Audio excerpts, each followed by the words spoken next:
Welcome to the Lifestylist Podcast, Justin. Thanks for having me here, Luke. Yeah, dude. So listeners, Justin and I just did some extreme biohacking, which is very common. We were going to do this on Skype, and then Justin hit me up this morning. He's like, hey, as a matter of fact, I'm going to be in LA. Can we do it in person in your studio? I'm like, hell yeah.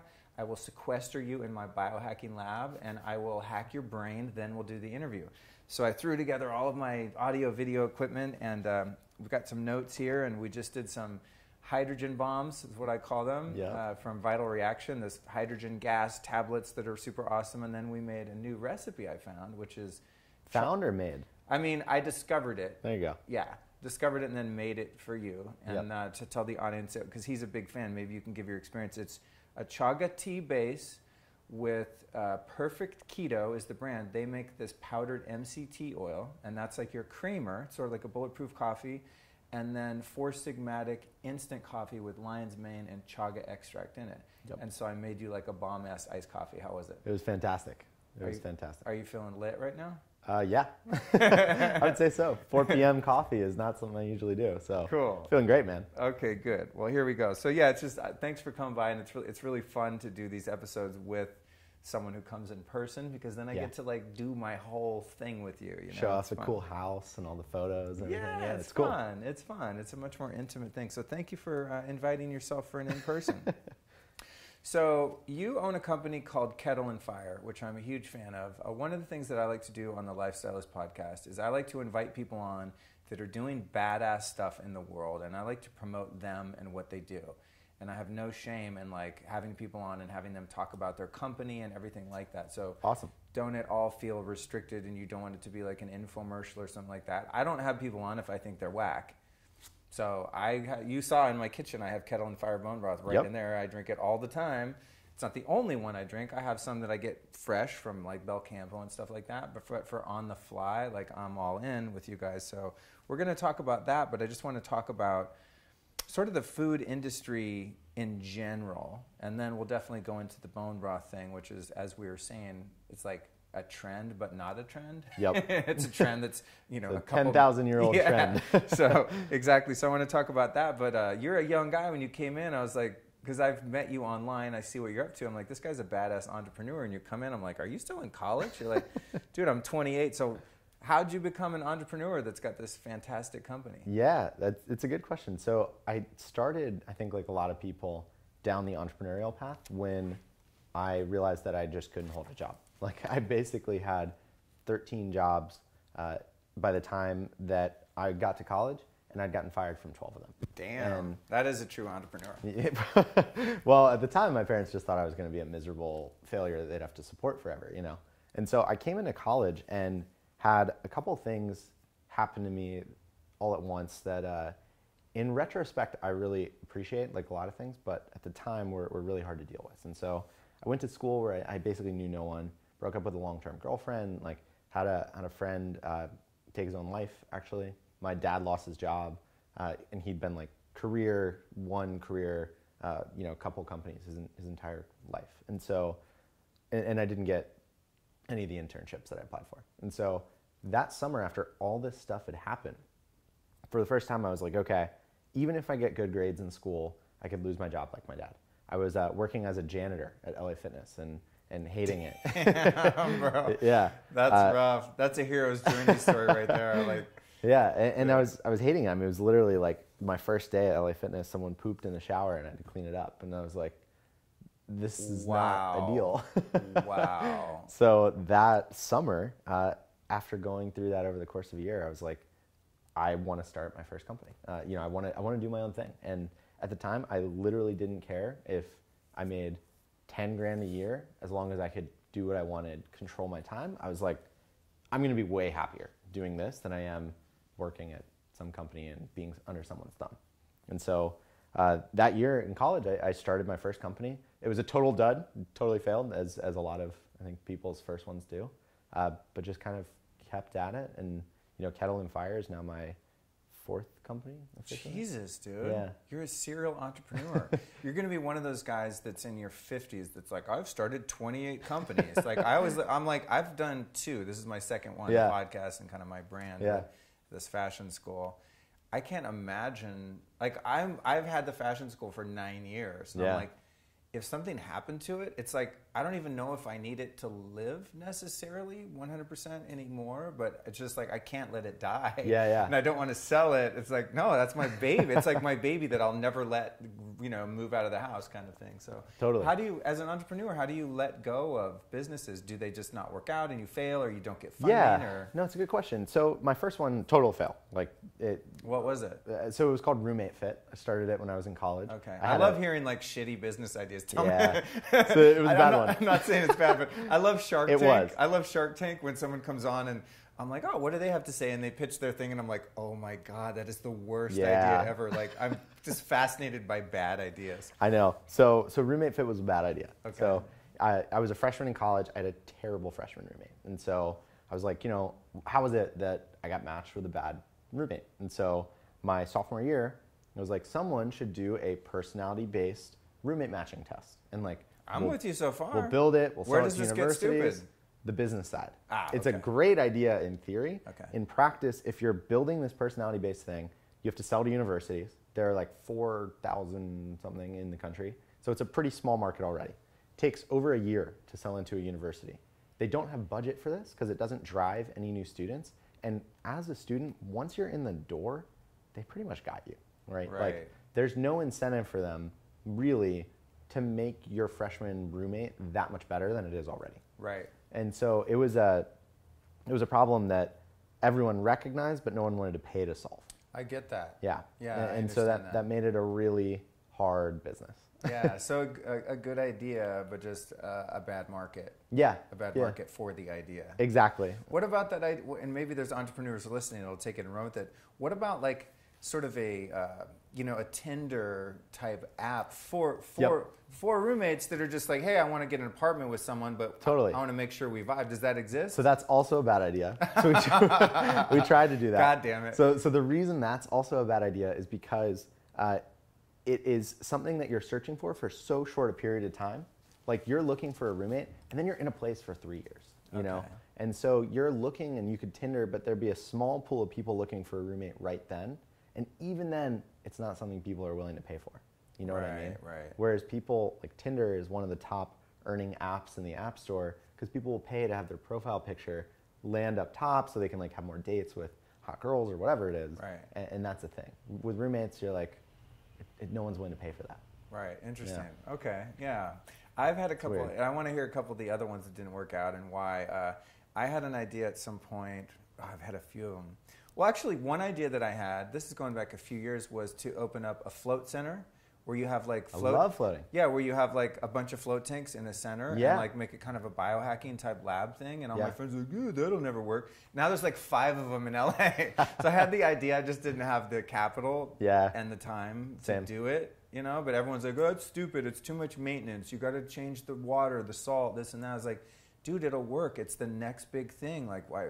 Floating was getting really big in the 60s, and then it started to really like blossom kind of and become not so underground in the 70s, and then the early 80s, AIDS hit. And when AIDS hit, the fucking float industry tanked because everyone's paranoid to get in the water. Good pun there. Yeah, it tanked, yes. Let's see, I'm going to get in trouble for making light of AIDS. Now, I'm not making light of AIDS, you guys. Like, okay, I'm sorry. It's just, yes, AIDS tanked it. So, but now, of course, no one's that concerned about getting in water, and the sanitation is great. So I'm like, God, what a great business. But now I'm just a customer. Totally. The other idea I had, and cryo. No. I looked at opening one of those. I like cryo. I do it a lot, but I don't know. For some reason, I don't know. It didn't appeal to me as a business. But the one that I think could work still, I'm not even divorced from this idea. I just know I won't execute it, so I'm willing to give it to the audience at home. Is, okay, so you know how blue light is so jacked up? Like the light that we're seeing right now in our made-up studio in my living room is totally fucked up. It's non-native. Like, this blue light would never exist in nature, but it's really good on camera, so I'm willing to take the hit because I want to look cute. But, the blue blocking glasses and all this stuff, I'm sure you're familiar with it, in the biohacking community. And now it's becoming widely known that the fake lighting that we have in the inside of all buildings in the world really, really hurts us and on our devices and stuff like that. However, the blue blocking glasses look totally I was just about to say the word retarded. Someone emailed me today, and that's offensive. I'm like, what? Well, what do I say? They look very Wacky. unattractive. Yeah, they look whack. Is anyone offended by whack? And it's a pain in the ass because then you're like, oh, I'm leaving the house tonight to go to the movies or go out, and I have to put on my blockers. Yeah. It's a hassle. So here's my idea: blue blocking contacts. So once it's dark, you just throw in your contacts and you're good to go. And they don't even have to be orange, because I looked into some blue blocking lenses the other day, and they're pretty much clear now. You can get them clear, and they block the wavelength that suppresses melatonin that really jacks you up. So I'm like, sick, dude, like blue blocking contacts. But I've mentioned it to quite a few people, and they're just like, that's stupid, who's going to do that? I'm like, I would actually use them, because the blue blocking glasses thing is kind of a pain in the ass. Yeah. It's a high maintenance endeavor. I like that idea. It's not bad, right? Yeah, no, I like that. So you entrepreneurs listening, like, I'm giving you the patent right now. Take it, run with it. Here's all I ask is you give me, my friends, and my family lifetime supply for free. It's reasonable. If you heard it here. And maybe like a little bit of equity. So what were the other companies that you started that tanked? Or that you just bailed on for whatever reason? So I was looking at opening San Francisco's first cryotherapy place, actually. Okay. So looked at doing that a couple years ago. Had a cloud hosting negotiation idea that basically, so I worked in developer tools for a little bit before coming into the health and wellness space, and was going to start a company, thank God I didn't, where you would negotiate people's hosting bills for them. Like if you're a software company and you're spending $100K a month on Amazon Web Services, we'd negotiate that down and then take a percentage of the savings and all that. So looked at doing that, looked at doing actually a real estate idea. So basically doing a commercial real estate thing. Looked at doing another company in the tech space for people going through drug and alcohol addiction, actually. So looked at doing that, and that last idea I was really into, and that kind of led me down the path where I was like, okay, what are some of the contributing factors here? And biology and health and wellness was a very underlying issue that a lot of people struggling with drug and alcohol addiction had. And so right. That's kind of how, and then we ended up starting Kettle and Fire. Interesting. And so what led you to bone broth specifically? Yeah, it's a good question. So because, there's like, people always ask me, hey, why don't you start a supplement company? I'm like, dude, there's enough goddamn vitamins. Like, totally. There's enough supplement. We don't need another supplement, okay, people? Like, we have plenty. Although then sometimes, like the hydrogen, that's a new one. And I'm like, shit. Just when I'm like, I'm off supplements, I've done them all, I have them all. And like, then actually a needle moving one, so to speak, comes out. But why did you end up doing bone broth rather than some other health gadget or something? Yeah, no, so like you, I felt like the supplement space was pretty well covered. And so what I was trying to do is I was trying to focus much more on gut health and inflammation. And so for that, I was like, okay, what are the things that people use to address their gut problems? And bone broth in almost every diet, every culture, it's a very, very key part of that. And at the same time, this was back in 2014 when we started looking at this, I couldn't buy it online. Like literally no one was selling it online. No one was selling it in San Francisco where I lived, which is a pretty health-forward place. Yeah, it's a very foodie city too, yeah. And so I was like, this is something I want. This is something my CrossFit friends want. And as I was thinking about it, my brother, who I ended up starting the company with, he tore his ACL and MCL and was bedridden for like 7 weeks after surgery. And so he was like, hey, what foods can I incorporate to help accelerate the healing? I recommended bone broth, and he was like, hey, there's none where I live. Where can I get it? And at that moment, we were like, okay, we should start this company because literally no one is doing a bone broth that is accessible, convenient, and still made the way that we think it should be made. Like all organic ingredients, 100% bones from 100% grass-fed, grass-finished cattle, all the stuff that I care about. And so that's when we kind of came up with the idea for Kettle and Fire. We launched it under the name Bone Broths Co., which is the worst name I've ever come up with for a company, but we eventually changed. And so Kettle and Fire is a dope name. Thanks, man. Yeah, that's like, that could be a band name or an album, like an album. If not a band name, it's a good album. Yeah, Kettle and Fire. Yeah, it's a good name. Yeah, I like it. And so, what was it like to deal with, the USDA and like, how do you go from just being a schmo, a dude that like goes to CrossFit and eats healthy, and you're like, now I'm going to start a food company. Yeah. What are some of the legal loopholes, and how do you even like get that shit going? It seems like an insurmountable task to me. Like, where do you even begin? You have the idea, but how do you bring something to market? What are the steps involved? It's really hard. I mean, so we started out, we had the idea in 2014, and then we started, and it took about a year for us to find someone that would partner with us to actually make the product. And so we had to call over 500 different manufacturing people and just say, hey, this is what we're looking to do. Can you do it? And we do. No. So like facilities that have commercial kitchen and all this kind of stuff? Even beyond commercial kitchen. So the packaging process that we're using, you use our stuff. Well, it's a little box. It's right in the kitchen, yeah. So that's one of the dopest things about it is, and we'll get into the other different options available, but one of the things that I like about you guys is that it's shelf stable and it's easy to transport. Like, that's amazing. Yeah, and so I'm a big believer in health plus convenience equals lifestyle change. And so for us, we knew that we had to have some sort of convenient packaging, or else people just wouldn't use it enough to actually change their habits and improve their health. And so, especially those of us that have tried to make our own bone broth.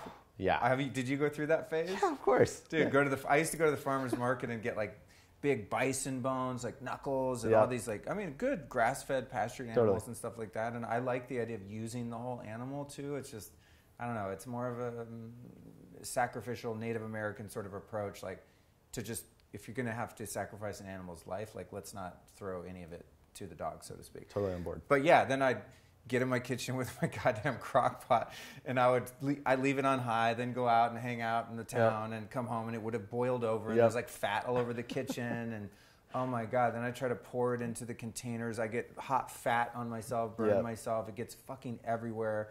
Then you put it in glass, put it in the freezer, it explodes. You put it in plastic. I mean, it's just making bone broth yourself, especially if you're not if you're not good at cooking, which I'm not. I'm not either. I was about to say the R word again. I'm developmentally challenged when it comes to cooking, and so you found the same thing. Yeah, of course. I mean, I tried to do the same thing. I tried to make it. It would turn out terrible. Yeah. I would have the same issues you did. And then the last issue, which a bunch of our customers emailed us about after we launched, is it makes the house smell bad. Oh my God, it's disgusting, dude. Yeah, it's gross. Yeah, it is. One of our customers, when she found us, she emailed us in all caps. She was like, oh my God, I'm so glad I found you. My husband won't let me make bone broth in the house. Dude, she was running a crock pot in her backyard because her husband wouldn't let it in the house because it made it smell. I experienced the same thing with my live-in girlfriend at the time when I first got into the bone broth, maybe like 5 years ago. Yeah, she was like, dude, honestly, I can't. I can't. I know you want to be healthy and all this, but I'm out. Yeah. Yeah, she's not into it. But I like what you're saying, the convenience equals compliance, because I think that's something you guys really nailed, and I agree, just as someone who, I have no problem with compliance. If bone broth, you had to make it, that was the only way to get it, I would still make it. Yep. If there weren't for people like you.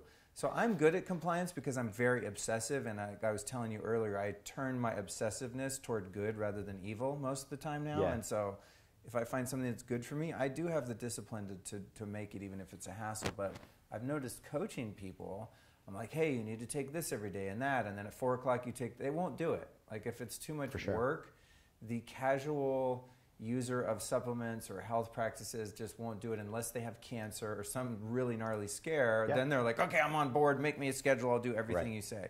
So compliance is really challenging when it comes to health. I think it's especially important at the early stages of someone's health journey. Like if you've been on this path for a while. Like if you think about when you started out, if someone then was to tell you everything you're doing now, where they'd be like, you have to take a hydrogen pill, you have to buy these mushrooms, you have to ferment, like, you'd be like, how can I do all of that? That's impossible, you know? And it's a lot of overwhelming change. And I think that people change their health gradually, step by step. And we want to make those first steps as easy and accessible as possible, because that's how people change. You know what I mean? Yeah. Yeah, absolutely. I find working with clients that there's two types very clearly. One is the person that's like, I don't want to do any of the research, just tell me what to do, and I'll do every single thing you say. I just don't want to have to learn any of it. I just trust you, make my life for me. There's that type that's just all in.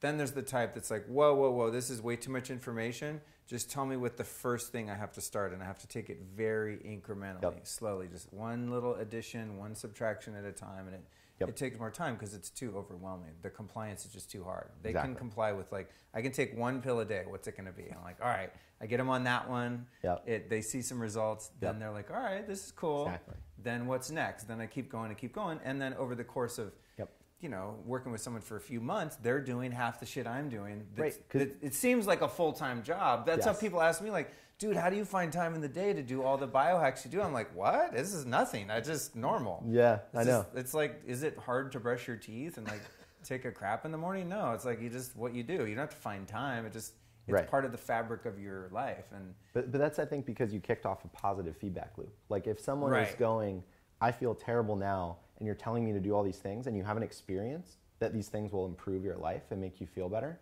there's no positive feedback loop, and you're not like reassigning and making yourself want to do those things. Right. I think once that loop starts where you're like, oh, I incorporated bone broth and my digestion is better and I'm sleeping better, like maybe I'll do the next thing that you recommend. You know, I think that's when real change can happen. Yeah, for sure. So what was it like in terms of where I was going with this before? Yeah, sorry, I took us on. No, I do that. No, I'm tangent king, bro. Like by the end of an hour, you're going to be like, wow, we took a lot of side journeys, and he never let me answer the question. That's how I roll. But in terms of hoops with the USDA and the FDA and like, painful. What's it like for someone that's like, hey, I have a great idea. I want to make these freaking gluten-free cookies or something. Like, what do you have to go through? You got into the manufacturing, and then, you know, how do you get certified organic and all this stuff in order to just get it into Whole Foods? Yeah, it's painful. I mean, I won't lie. It is very painful. And we probably could have launched 6 months sooner had we not decided that we were going to do it this way, do it by the book, and be under compliance. And so with the USDA, for example, because we are a meat product, because it's considered more than 3% by volume, we have to... What do you mean? Because the protein content? No, so it's considered a meat product because the bones, basically, between the marrow and some of the tendons that are still in the bones when we cook them down in our bone broth, it's more than 3% of the bone broth is meat. And so that falls under USDA jurisdiction. Marrow. Yeah. So, falls under USDA jurisdiction. I just got so hungry. Like, I love bone marrow. Oh, it's the best. Oh it's my the God. best. Like when you go to a really nice farm-to-table restaurant and they dial it in with like the butter and the little crust top. Like, oh my God. It's like incredible. The best. Yeah. It's incredible. Yeah. So because we fall under that definition, we had to have our plant inspected. The USDA has to sign off on all of our packaging. So every time we want to tweak the packaging just a little, we have to send it to them, wait 6 to 8 weeks for them to approve it. And you have to pay for that every time? Yeah. Every time. I bet you get nickel and dime like every time you want to make like a little adjustment to your manufacturing protocol? Oh, no. I mean, you can't even make a small tweak. We couldn't even say like up salt 10%, pepper down 10%, for example. Yeah. If we did that, we would have to resubmit the entire thing and wait 2 to 3 months for the USDA to reapprove it. Wow. Yeah. So I mean, I guess there's a good side of that from a consumer standpoint where companies have to have a certain degree of integrity and in terms of truth in labeling and all that. There's already so much bullshit going on that I want to actually talk about. We'll get to that. Okay. Yeah. So, but I mean, that's because I like inherently just hate the government no matter what they're doing, even if it's for my own good. I'm like, please don't protect me. F you. Yeah. How about I don't pay taxes and you don't protect me and I'll just be on my own. Let's work on the sovereignty. So, so I can see from a consumer standpoint, like that's good. You want people to have to like have truth in labeling and manufacturing processes. And I was up at Belcampo Farms and I took a tour of their slaughterhouse and I saw the whole thing, like how strict it is. And in a sense, I was like, God, as a business owner, I felt bad for them because it's such a pain in the ass. Yep. They get like inspections all the time. The guys will, the USDA just drops in and they're with their white gloves and they're running around. I'm like, that sucks if you own the business, but that's really good if you get your meat from that particular processing plant. I'm like, actually, I'm really glad that it's clean. There's no rodents. Like it's all legit. The animals are treated humanely and trade-offs and everything, man. Like so USDA makes it harder for startups, but certainly, they came about and they were started as an organization, I believe in the 20s or 30s. And part of that was in response to a big expose that was written by, I think, Upton Sinclair about the meat industry back then, where they were just throwing like rats and stuff into the grinder and then would sell it as sausage. Right. And you're like, oh, that's nasty. Oh, dude, when I first moved to Hollywood in '89, I was playing in a band, and we used to rehearse in a place east of downtown LA. It's called Vernon. It's just a hellhole, like manufacturing area, you know. Yeah. There's no residential really, but we had this rehearsal hall down there because it was cheap, you know, got good square footage. And it's right next to the, oh God, what's, not Oscar Mayer. Tyson. One of those, yeah. Sure. Like one of those big the slaughterhouses. And it's either their slaughterhouse or their manufacturing plant. And we knew as soon as you turned off the freeway, it smells like you're pulling into the dump. Yeah, it's gross. It smells like putrid garbage. It's gross. Farmer John's. Okay. Farmer John's processing plant. And then, so we just know, and it's like, oh my God. And it would come through the air vents in the rehearsal hall, and it's like, Vernon smells like putrid, rotting flesh. It was disgusting. Which later, I actually became a vegetarian, in part to having the experience of spending so much time around that processing plant. The other thing that was weird about it is, it's like the slaughterhouse with glass walls kind of thing. We did a little band photo shoot, and it's probably still like this. They had this huge mural on the side of Farmer John's, which was like a big farm landscape. Whoa. And so we were kind of like a country rock blues band. It was like very Americana, so it was a great backdrop. Yeah. So we went to do a photo shoot, and there's all these fucking like FBI type guys came out. They had this really intense security. You can't take pictures anywhere like on that block. It's like super, super intense. And we were kind of like, at the time, this is a meat processing plant where they make hot dogs and shit. What's with like the White House or the Pentagon level security? And it was one of the first times I was like, this industry is really funky on the shadow side of the food industry. Yeah, you know? I mean, so they don't want anyone outside knowing what's going on, like the torture and the gnarly shit that's going on in there. Oh, yeah. Which later came out, and why I became a vegetarian was this movie called Earthlings, which is a documentary narrated, this is going back in like late 90s, early 2000s, narrated by Joaquin Phoenix. And it's a documentary about all the ways in which humans exploit animals. And it's all this like hidden camera footage from slaughterhouses and farms and even like dog, you know, like animal breeding like French industries. bulldogs and and the rodeo industry, the circus industry, like all the industries where animals are used and abused.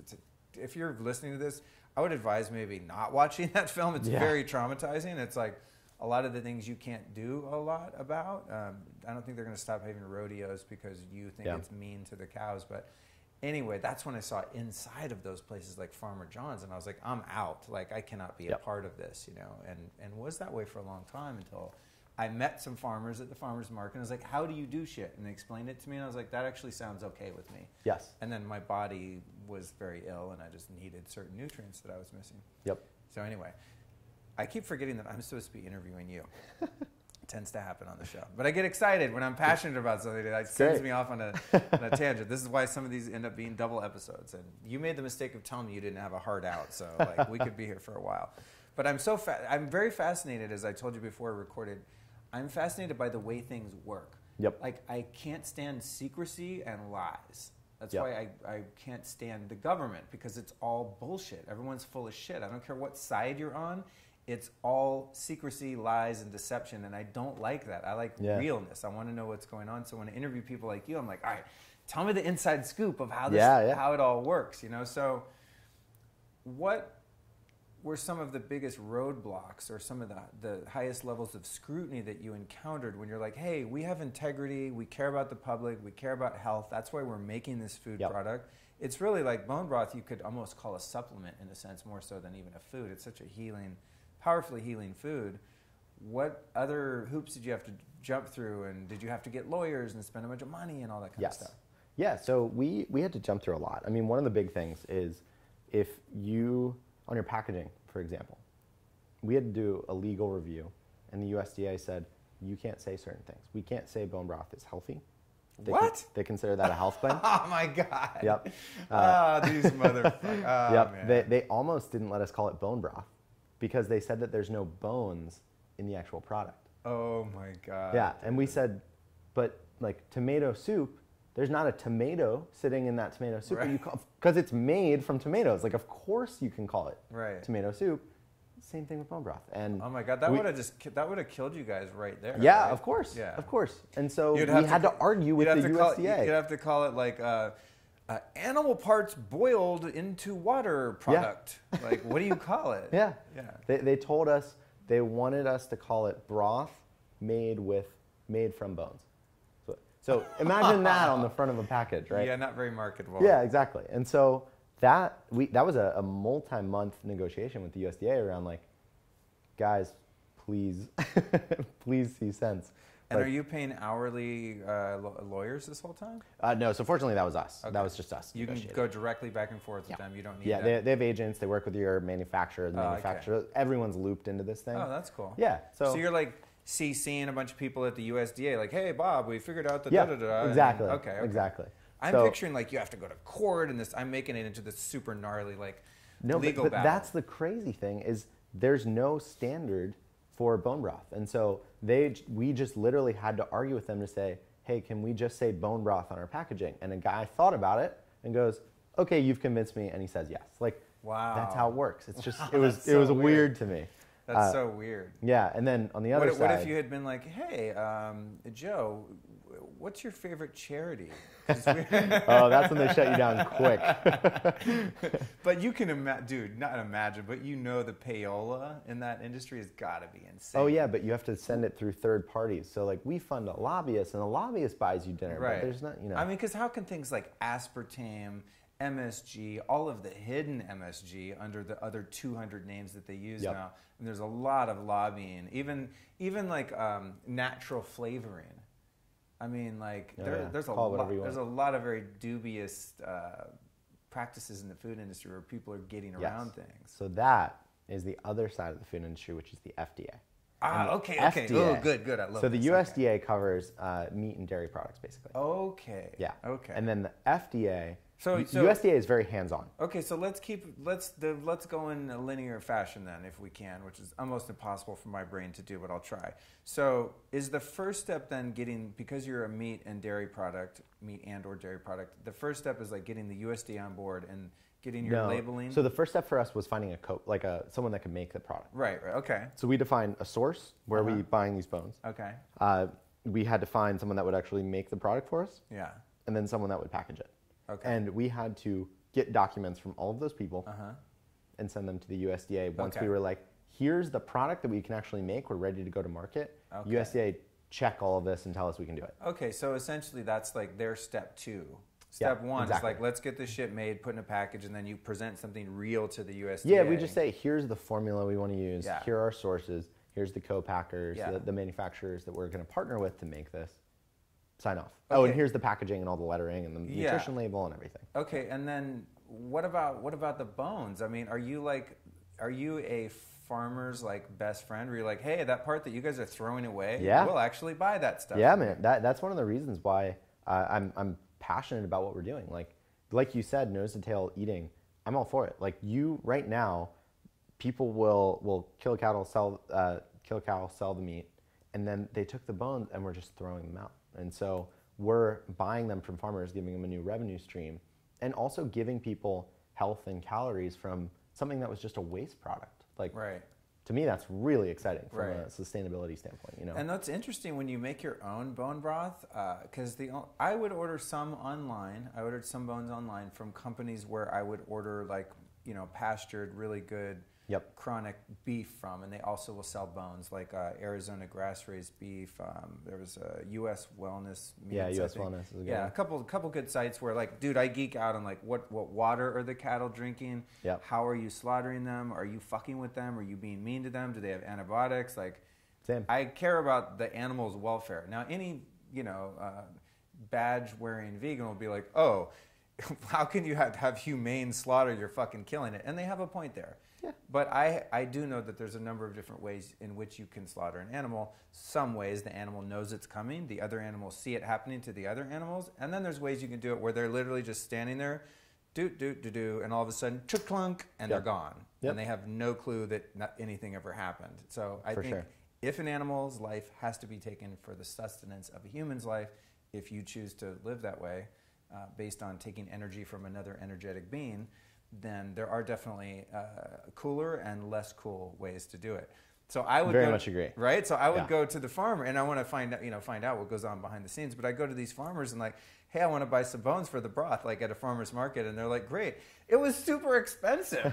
I mean, they charged me out the ass, dude. I was like, the bone, and that's why like when you guys came out, I was like, thank God, it's actually cheaper. It's not only more convenient; it's cheaper just to buy the broth ready made than to go drive to the farmer's market, interview the farmer, grill them like a freaking psycho, and then and then they're like, yeah, the bones are $10 a pound or some shit. I mean, it still ends up costing so much money to make your own broth. I know, it's crazy. So did you guys, when you approached these farmers, how did you find farmers that you felt were ethical and followed the standards of grass raised, grass finished, and all that? So we had certain standards where we said everything has to be grass fed, 100% grass finished, pastured, and killed in a humane way. Right. So tell people for listening that they don't understand how many scams there are with the term grass-fed. Oh, let's unpack that a little bit. Yeah, so there's this term grass-fed. It has a sort of an official definition. Basically, you can feed a cow corn or whatever you want for 90% of its life. And the last 10% of its life, feed it grass, and you'd be like, grass-fed. Oh, dude, that's so uncool. That's not honest. I know. So I want to punch the farmers that do that. I know. And so I don't know why. Like I was like such a huge liar most of my early life because I was just a criminal and a total asshole. I was just a hurt person. And so I was a huge liar. But then once I stopped lying, now that's the thing that pisses me off the most about other people. Especially when it's like when it's coming from a big entity and they're duping not just me, but so many other people. Totally. So you're like, oh, like you be in Whole Foods, you're like, oh, grass-fed beef jerky. So Whole Foods does a good job. So they do? Okay. So Whole Foods is one of the few retailers that has animal welfare. It's their GAP ratings that you might have seen. Right, I have seen that. So they have animal welfare standards. And so when we got into Whole Foods, they were like, let's see your sourcing documents. We want to make sure that you're actually grass-fed, grass-finished. We want to make sure that you're working with all these suppliers. They called some of our suppliers and said, what are your practices? How well? Yeah. Hey, man, Whole Foods is legit, man. I am very impressed with them. I always talk shit about I call them canola foods because everything has canola oil. That's the one thing that pisses me off about Whole Foods. But God bless them, man. When I land in a city, the first thing I do, honestly, is like Google Whole Foods. Like, I need to know where I can find some organic food. Yeah, so that's good to know. That's the thing. Like, there are large companies that it's really hard to do everything perfectly. Right. And I think that personally, Whole Foods is doing a pretty darn good job. Like, cool. They are doing an incredible job selling billions of dollars of mostly organic, mostly good for you produce and giving people access to that stuff. Like, right. I'm very on board with that, even if they're not perfect. Yeah, of course. I mean, and I think it's difficult at this stage in our evolution to have an entity that's that big be perfect. I mean, it's not realistic to expect that you have an entire grocery store chain that's canola oil free. Yeah. My fantasy is that like everything is totally legit. Yep. So people like me that are a bit more discerning, you have to, thank God Whole Foods there. I just dig around a little bit more than your average person. I look at the labels and I'm like, eh.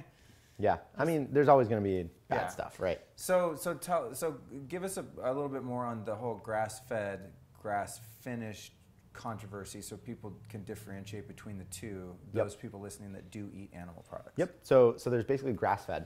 And you vegans, I'm so sorry. Just hang with us. We'll get to So there's grass-fed, which just basically means that the cattle has been fed grass at some point in their life. Then there's grass-fed, grass-finished, which means that they've been fed grass for the majority of their life, at least 70%.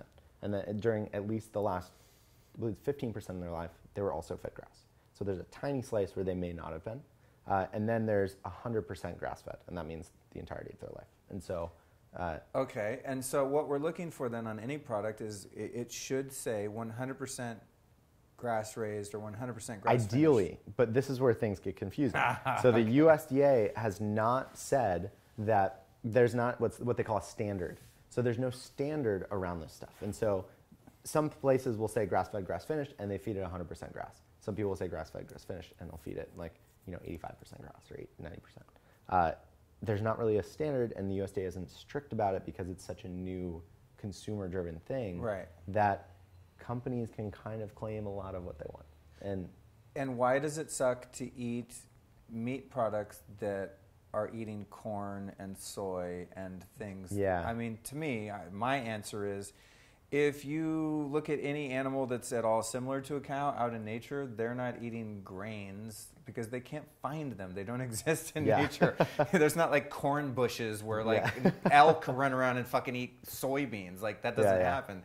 Animals that have that, what are they called? A rumen, whatever type of stomach they have, they're designed by God to eat grass. Like that's what they eat. Yeah, you know? And that's why they have like 4 different stomachs. Yeah, there you go. And all that. Yeah. So, so why from like, so to me it's just common sense. Like, well, you're screwing with that animal by forcing them to eat shit that's, I mean, now have you seen the stories like they feed cows Snickers and stuff? Oh, yeah. It's like really weird. Yeah. It gets so gnarly, those poor animals. Disgusting. But from our health standpoint, like, why not just eat a bone broth that's made out of corn and soy fed animals? Sure. Or eating a steak that, like, remember like good steakhouses, even like, I think it's called like Morton's in Beverly Hills. It's like the steakhouse. You go in there and you're like, hey, is your steak grass fed? They're like, no, it's 100% corn fed. And they're proud. I'm like, did you guys get the memo? Like what? So what's healthier about grass fed meat than a couple things. The hormone levels basically they differ. You know, just like if you fed a human only carbohydrates, the body composition of that human is very different than the body composition of someone that eats, you know, organic produce, lean, you know, meats, vegetables, this kind of stuff. And so with cows, it's a similar thing. So why a lot of steakhouses like corn-fed is because cattle will turn those carbohydrates into more fat. And so you get oftentimes like a more marbled, kind of juicier kind of meat, which people tend to like the taste of better. Now, however, a lot of that fat, the omega-3 and omega-6 fatty acid ratios are off. And so if you look at meat from a grass-fed cattle, especially the fat around it and in the meat itself, it will have much friendlier, much higher rates of omega-3 to omega-6 ratios. That is not the same thing with corn-fed cattle. And so if you're someone that cares about nutrition, omegas, you know, amino acids and stuff, grass-fed is definitely the way to go. Okay. That makes sense, again, just from a common sense standpoint. The thing that freaks me out about eating animals that have eaten food that is not good for them is that I'm eating concentrated amounts of whatever they eat. It's like, you are what you eat, yes, but you are what you ate. Yep. You know what I mean? So it's like, a lot of the commodity food that farm animals are fed is not only not their native natural diet, but is also GMO. Yes. So they're eating GMO corn and GMO soy, just really like the gnarliest things that an animal could eat. And then you're eating the fat of that animal, where all of that shit is concentrated. Is that right? Exactly. Exactly. And it's especially, this is especially important in bone broth. And this is why I would never, because of the marrow. Whoa, okay. And so, you know, where with humans and with animals, a lot of toxins end up going into your bone marrow. And so this is incredibly important, especially with bone broth, because it's the fattiest tissue in the body is the marrow. Wow, it's like solid fat, basically. Exactly. Yeah. Exactly. Oh, that's so creepy, dude. So because that's true, because when you detox your body as a human, that's why infrared saunas, which, by the way, I'll show you my sauna when we're done. I just got it. It's from Clearlight. It's amazing. It's a crown jewel of the home here. But that's why when you take a sauna, why you detox so much is it gets the fat-soluble toxins out of your body. And then ideally, after a sauna, you want to take something that binds those toxins that have been deposited into your digestive tract, like a bentonite clay or a apple pectin, something that like absorbs those toxins out. But I never thought about it from an animal standpoint. So if your animal's eating toxic water and toxic food, then you're eating the fat, especially in a broth. Yes. You're having concentrated whackness. Yeah, or like liver or any sort of organ meats. Definitely watch out. Dude, nar. Okay. Okay, wow, that's tripping me out. Okay, all the more reason. And so, all right, there's so many things I'm curious about here. All right, so let's go back to the story. Of you get past the USDA. They're like, cool, all the meat stuff you're doing, all that shit, you guys found good farmers, you grill them, you feel like you vetted them to the point where they are grass finished. They're not treating the animals like crap. Yep. And then what happens then at the FDA level? And how do you market a product that is so healing and so nutritious without claiming health benefits and getting into all that weird stuff? So you can claim certain health benefits as long as you can back them up. And so we can make claims around protein content. We can make claims around collagen content. What we can't do is we can't say, this bone broth has collagen, which will help with digestion. Right, or heal your leaky gut. Exactly. Whatever. Okay. And so we can't make any of those claims. God, that sucks, but I can. I know, exactly. So you guys listening, he's not saying this. FDA officers, you cannot do anything to Justin. But I'll tell you what, since I got on bone broth, like my gut issues, my digestion, inflammation, allergies, all sorts of histamines, like all sorts of seemingly unrelated things that based on my research I found out are all related to leaky gut from eating inflammatory foods and glyphosate and all these pesticides and toxins. The more bone broth I drink or eat, depending on how you look at it, because sometimes I make like a really thick, dope broth with all kinds of other crazy stuff, the better my whole digestive system goes. I've cured myself and I can use the word cure because I don't sell bone broth. You have to be really careful with the languaging, you know? Yep. But I used to have like gas or constipation or diarrhea, I had heartburn all the time. Now also I've eliminated a lot of those really offensive foods. Like I want to say I'm gluten-free 100% because I have my moments where I'm at a nice restaurant and they bring out the French bread and I'm like, fuck. Every once in a while, you know, I fail on that. But for the most part, I'm not eating foods that aggravate my digestive system, and I'm doing tons of bone broth. And I can say, dude, that that's definitively what I changed, and I'm doing really great. Yeah. I mean, this is why I think I'm obviously care about this thing. But, but one of the reasons that I think bone broth is so important, especially for people in America eating a kind of Western diet, is if you look at the way ancestral people ate versus how people eat today, the biggest gap in my mind, even if you're eating paleo or keto or whatever and eating high quality foods, you know, organic fruits, vegetables, meats, everything, one of the biggest gaps that you see is our ancestors used to eat a ton of organ meats and bone broth. Right. That is completely gone from today's diet. And those organ meats and bone broth are basically the only foods that have this set of amino acids that our bodies need to function properly. And it's especially, those amino acids especially help with digestion. And so if you look at cooking 100 years ago, you were probably eating kidney pie, sweetbreads, you know, all of these things that, when was the last time you know, maybe you're different, but my mom hasn't had an organ meat for probably a decade, you know? And you just made me think of something funny. The sweetbreads, when I was a vegetarian, I went to New York. This is going back 10 years when there was very little organic or vegetarian food there. And I'm at this restaurant called the Breslin at the Ace Hotel, and I was a vegetarian. I'm like, oh, God damn it, I could never find any veggie food in New York. And I look on the menu, I was like, oh, sweetbreads? I was like, oh, sick. Finally, something vegetarian. I ordered it. I'm halfway through it, and I'm like, this is really weird. And I asked the waitress, I was like, is this bread? I'm unclear, like, what this is. She's like, that's lamb intestines or something. I was like, oh, my God. I was like, as a vegetarian, it's like the grossest meat you could eat. So just listener, buyer beware. If you don't eat animals, do not order sweetbread. But, yeah, so going back, I mean, even like you think about when they call chicken soup Jewish penicillin. Everyone, even if you weren't Jewish, when you get sick, your grandma gave you chicken soup, right? Now, this is shitty Campbell's chicken soup that's probably like even in the 70s when I was fed that by my granny. It was God knows what was in there, BPA in the fucking can. And, you know, the animals are all eating GMO craziness. But this is a tradition. Well, they don't actually use real bones either. Ah, God damn it. Do you want to know how they make it? Yeah, tell me. Gross me out. So what Campbell's does and what Pacific does too, so they have a chicken bone broth. I never trusted Pacific. Dude, God damn it. So they have a chicken bone broth. Campbell's just bought them actually. Okay. But they have a chicken bone broth, and what they do is they take a bone paste. So they mash these bones up, these tiny shitty bones with no marrow, no connective tissue, just bones. They mash them into a powder. Right. They mix it with some binders to make this like bone sludge, and then they shoot water through that so it like sort of infuses and makes their bone broth. And it's gross. Oh, that's nasty. Try drinking it. It's also why their bone broth has literally no collagen in it, because there's no connective tissue, there's no marrow, there's nothing in it, but crushed up bones. Right. Yeah, that can't be good.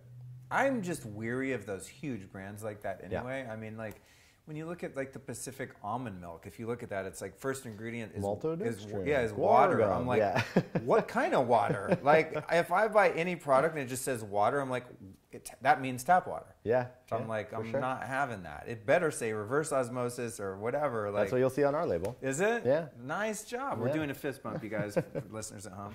Yeah, well, that's why I work with you guys, and I'm like, I tell people about the products like yours that I find, because I geek out. I do my research. I don't know if I've grilled you guys on your water, but I was another bone broth company, or a beef company called Arizona Grass Raised Beef, and they make a really good bone broth, but it comes frozen, and it's a commitment. It's very expensive. And you have to, it expires, and it's a whole thing. It's a little more high maintenance, but a good product. And I literally called their customer service. I was like, hello, my name's Luke. I'm about to buy your product. I need to know where your cows are getting their water. Like, what water are they drinking, A?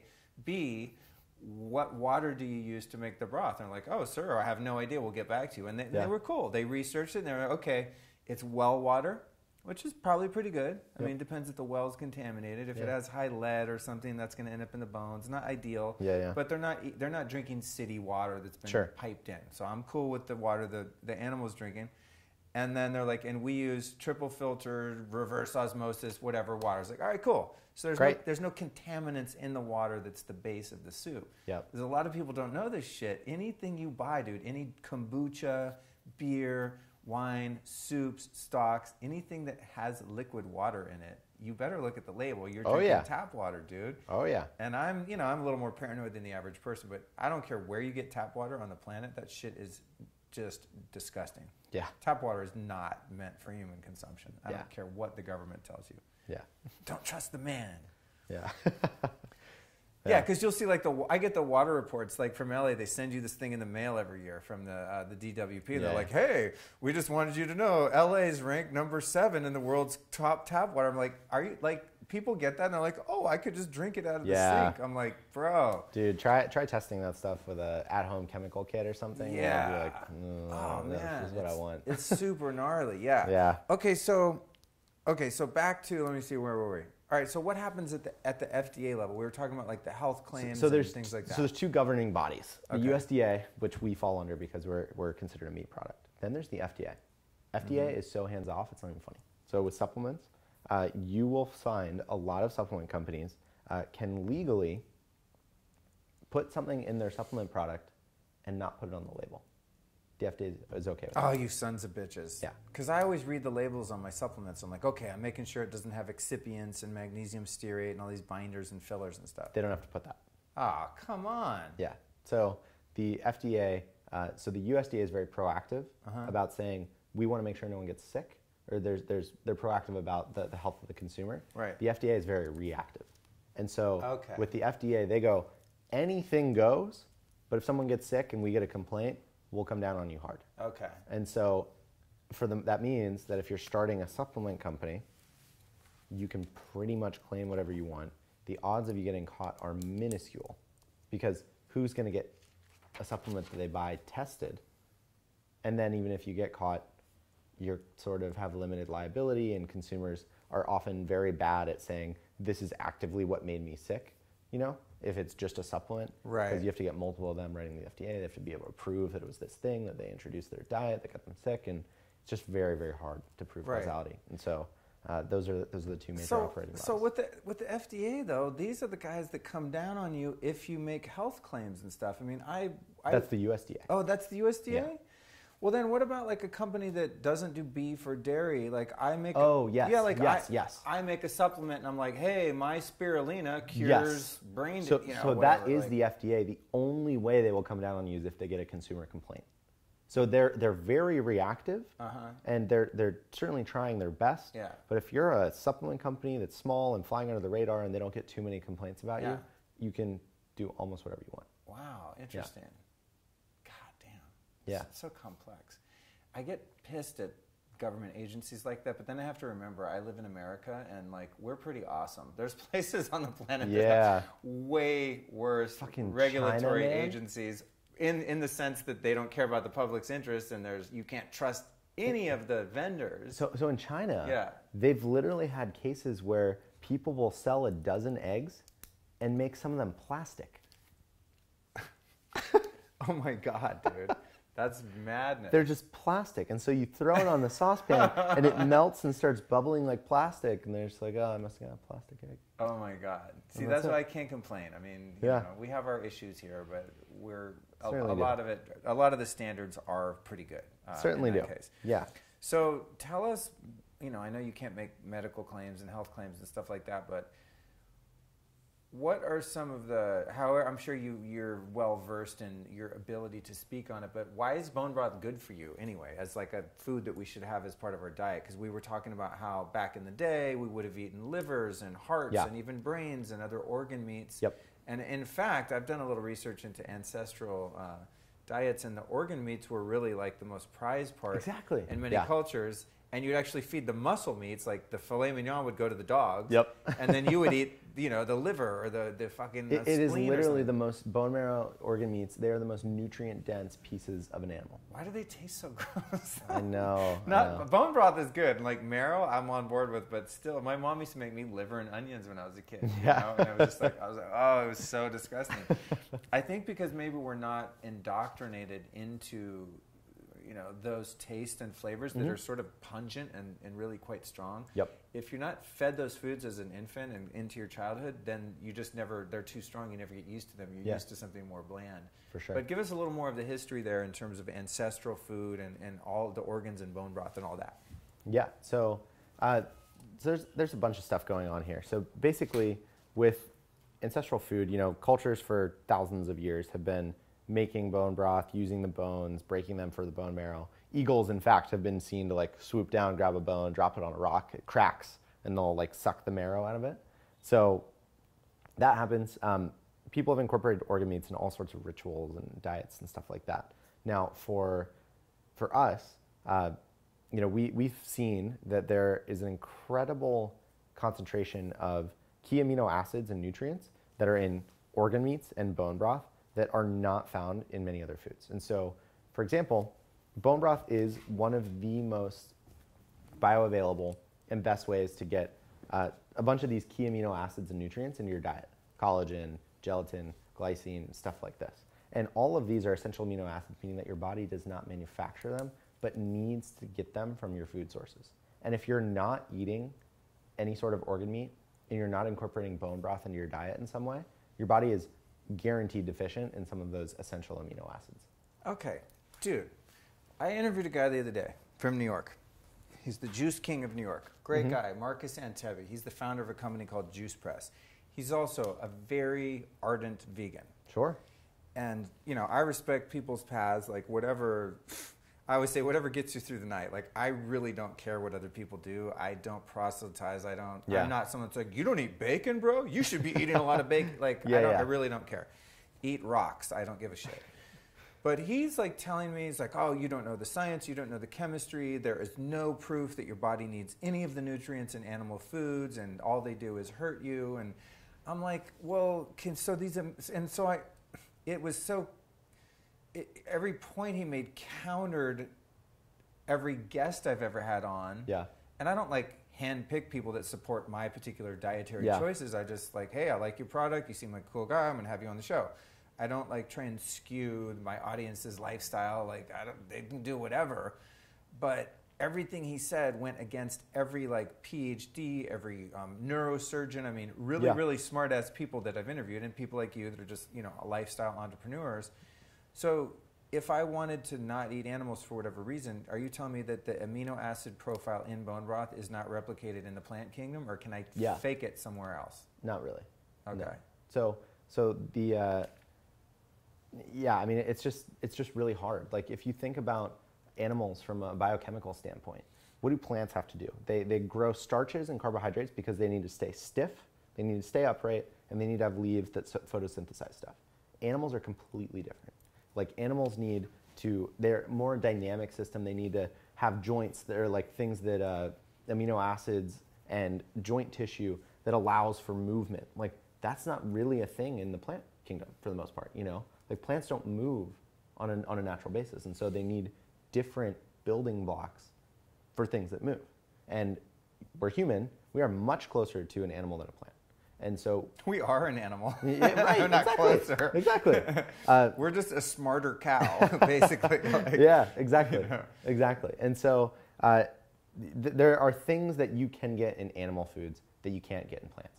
I am all for and very understanding the moral arguments against eating animals. However, I think that the reality is we're just like animals that have reproduced a lot on a rock in space, and like the way that we've evolved, we've done it eating animals. Like there's a noticeable difference if you look at geological timelines where you can see where people started to eat animal fat, and that's when our brains developed more. That's when we became basically humans. Once we got the capacity to hunt and eat animal fat, get the super concentrated nutrients, that's when our brains developed. That's when we started becoming basically a species that was removed or slightly different than the rest of the animal kingdom. Right. And I really do sympathize, and I think that there are so many abhorrent things about today's meat industry and about the way that we treat animals. But I think that throwing it out and saying we don't need this is throwing out the baby with the bathwater. And I think that it leads to worse health outcomes. It seems like, to me, a lot of the beef, no pun intended, is, I think that people like me, because it was largely true when I became a vegetarian, everything was factory farms. Mm-hmm. Like we're in LA now. When you drive to San Francisco on the 5 freeway, you drive by a couple of these CAFO farms. Mm-hmm. And I mean, you look at those poor cattle and it's like, they're disgusting. Dude, I mean, not only the smell, but you just look at their quality of life and it's like, I don't want to support that. Like I don't eat at McDonald's. I don't eat meat from anywhere unless, if, I don't really cook, but if I went to Whole Foods, I'm getting like the number 5 highest animal welfare thing, or I'm not getting it. And I get my meat here almost exclusively from Bel Campbell, where I've been to the farm. Like I've seen the whole process. Bel Campbell's great. I've met the farmers. They're really good people. They don't hate animals. They're not Satanists. Like they're cool. They understand the value of living organisms and how they should be treated and all that. So I think the issue is a lot of people just sort of like categorize all animal foods as this horrendous system. When that is not in fact the case, due to public demand and conscious entrepreneurs like you that are like, I'm not buying my bones from these assholes that are like mean to the land and mean to the animals. Exactly. Like a change definitely has to happen. But, and I think that we're in the early stages of that shift happening. However, the last thing I'll say about vegans is I have seen extraordinarily low long-term compliance rate for veganism, and a lot of people that after several years of sustained veganism will reincorporate animal protein. And you know how they do it is by bone broth. By bone broth, yeah. Exactly. Dude, I have a lot of vegan friends that are like, bro, I'm in year 4, I'm dying over here. And I'm like, hey man, cool. Don't eat a raw steak. You know what I'm saying? Like, totally. Just get on some bone broth. Like, no animals are killed to make bone broth. Like, or no animals are killed so that we can make bone broth. We're taking a waste product, making calories out of it. And it will provide all the essential nutrients that you need as a vegan or a vegetarian, so that you don't feel shitty all the time. What about the B vitamins? That's a big thing that a lot of the paleo proponents say, like you can't get adequate amounts and enough of a diverse profile of B vitamins from any plant-based diet. And even if you supplement, like B vitamins are essentially made from fermentation, like if you buy like a B vitamin pill. So it can be made in a laboratory, but still you're not getting the complete biological profile of a B vitamin that would be. I totally sympathize with that. I don't think that the way to optimum health is veganism or vegetarianism. However, if that's the way you believe, like if you're doing vegetarianism, veganism, whatever, and you're drinking bone broth, which I guess would make you not technically either one of those, but whatever. I think that having B vitamin deficiency is probably better than having B vitamin deficiency and being deficient in all of these essential amino acids, proteins, stuff like that. So I think it doesn't solve the problem, but it helps it a little bit. Right. And then there's the other thing about it, because I'm just so curious, especially, as I said, just off the heels of this interview where like Marcus just went off on me, dude, because he asked me before the interview, he's like, are you vegan, bro? You plant-based? I was like, no, dog, I just had a delicious elk burger from Bear Burger, and he's like, no, man, we need to talk. So he just like went off, and I'm, that's the beauty of having a show. It's great. I'm happy to let people express their opinions and experience, but same. But that's the thing that I was wondering about was the B vitamins, and then for women, the iron, because they're losing so much iron through menstruation. There's not really plants that have that bioavailable iron. But the other thing is the omega-3s. And every vegan will tell me, oh, hemp seeds and chia seeds. I'm like, A, if they've been broken, if the seed shell's been broken, it's probably oxidized. You're eating rancid inflammatory fats. A, also, it's very difficult for the body to convert omega-3s from plants. Vitamin A, the fat-soluble vitamins, vitamin K. It just seems like there's a lot of stuff in the animal kingdom that you can't get in adequate amounts in a plant-based diet. And if you can get in adequate amounts, it's not in a form that your body's able to recognize and really utilize. Bioavailable. Yeah, because the animal has sort of like concentrated the energy of the sun, which has been concentrated in the plants, then it's concentrating it in its organs, its fat, and its meat, and its bones. Then we're taking like, essentially like a cow is a giant supplement. You know what I'm saying? That's like, it's done us the wonderful service of taking in all those nutrients from the environment, or a fish, even concentrating them into, you know, the organs and the meats, and then we take that and we're getting like mega doses of all those nutrients. And as you said, looking back at geological records, human records, that you know, based on where people have lived and how their brains have evolved, that because we've eaten those concentrated nutrients, we're here today because of that. That makes logical sense to me. That said, I don't give a shit what people eat. Live on Cheerios. It's none of my business. I hope they don't do that. But the other thing that's trippy about it, just because, hey, we might as well go there if we're going to go there, is that because it's a thing that I've struggled with a lot, man. Because if I meet a dog, I'm like, wow, this dog's amazing. I don't want to eat that dog.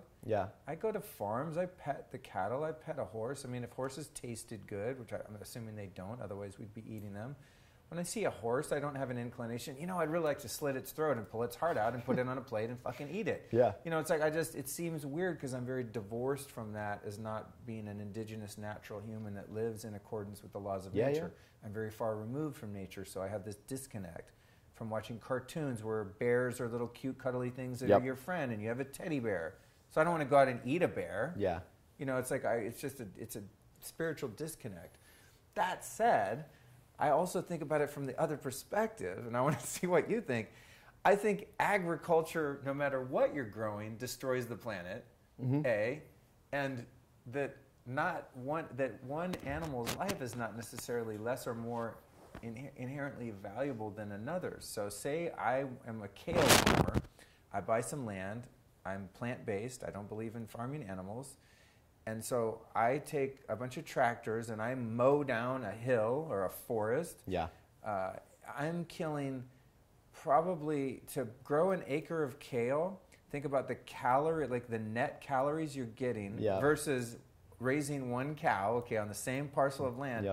How many animals actually have to die to raise an acre of kale to get the caloric value versus one animal? So how many rabbits, and this is not a justification to trick myself into ethically thinking meat's okay. It's just a trippy way to look at stuff. No, I know. So how many gophers, how many snakes, how many lizards, how many birds and their nests and their young? How many insects? How many insects, how many grubs, how many worms, how much fungi has been killed to grow the plants? And so it doesn't really matter if you have a bunch of goats or some sheep on land or if you're growing kale and carrots. If you're taking land and you're fucking peeling all the vegetation and all the animals off it and you're growing anything, you're fucking the environment up and you're killing a bunch of stuff. Then you take that kale, you pick it all, you just killed all the bugs that are now using that ecosystem, right? And then you wash it off and you put it in a truck and you ship it to Whole Foods. And then that truck is killing hundreds of thousands of bugs on the windshield, and then you drive your car. In other words, it's like if you really, really, truly wanted to be plant-based and not kill anything in order to live, then you can't drive a car. You can't eat. You have to farm your own vegetables, and you have to do it in a patch of land that's totally raw, natural, wild land in which no animals have been killed. You know what I mean? It's can't like refertilize using manure from right. So it's just, I don't know. It's weird. I think the solution that we're looking for is people need to stop having sex. If you truly care about the environment, don't There fuck are anybody. people, yeah. Don't make kids, because overpopulation necessitates the need for this crazy agriculture. Yep. It's like the only way to truly like farm sustainably and ethically and humanely is to grow food indoors under laboratory conditions, under lights like we're looking in, Yep. where no animals are killed. But even then, you're still killing a plant. Yep. And who's to say that that plant's life has any less value than a grasshopper, than a mouse, than a rabbit, than a dog, than a cat, than a horse, than a, you know, it's like, it's trippy to think about. in order for any living thing to live, it rapaciously has to feed on other forms of energy. Yeah, I mean, that's the energy pyramid, right? Yeah. So this is just Like anything that can't drink the sun's energy has to get it by killing something else that can. Exactly. So I think what I'm saying is, in my Flintstonian, cartoonish way of putting this all together, is that if I truly wanted to cause no harm on any living things, I would have to live on sun and be a breatharian, do water and sun. Because anything I possibly eat to sustain my own life has to kill something else. I would argue then you're committing self-harm, though. Well, yeah, okay, so right. And so I don't know that it's possible. Right. This is the dilemma. This is the shit that I think about when I lay in bed at night. Dude. I'm like, because I see both sides of it, because I love animals, man, and also as someone who's very ill and malnourished from taking them out of my diet, and then I care about the environment, I care about the land, and if you go look at some farmland, dude, that land has been raped and destroyed. Big agricultural farmland. Yeah. Okay. Yeah. All right. So, having said all that, that's my fucking rant on this thing. Give me your whole take on agriculture, farming plants versus farming animals, the ethics of it, the environmental impact, all that. Where are you at with it? Because this is as far as I can get with it. Yeah. And I've talked about this before on the show, and people have been like, oh, you're just trying to justify eating meat. And I'm like, yeah, I am. I'm trying to justify all of this and find some sense, because it's all very confusing, you know. And I want to be as conscious as possible. I care about the environment. I care about my own body. I care about my friends, my family, my listeners. I want what's best for the highest good. And if I ever came to the place where I thought, wow, living on kale and avocados and almonds like I used to is best for the whole universe, then I will do that. But I'm just not convinced. Yeah. So give me your spiel as someone who makes a living off repurposing animal parts.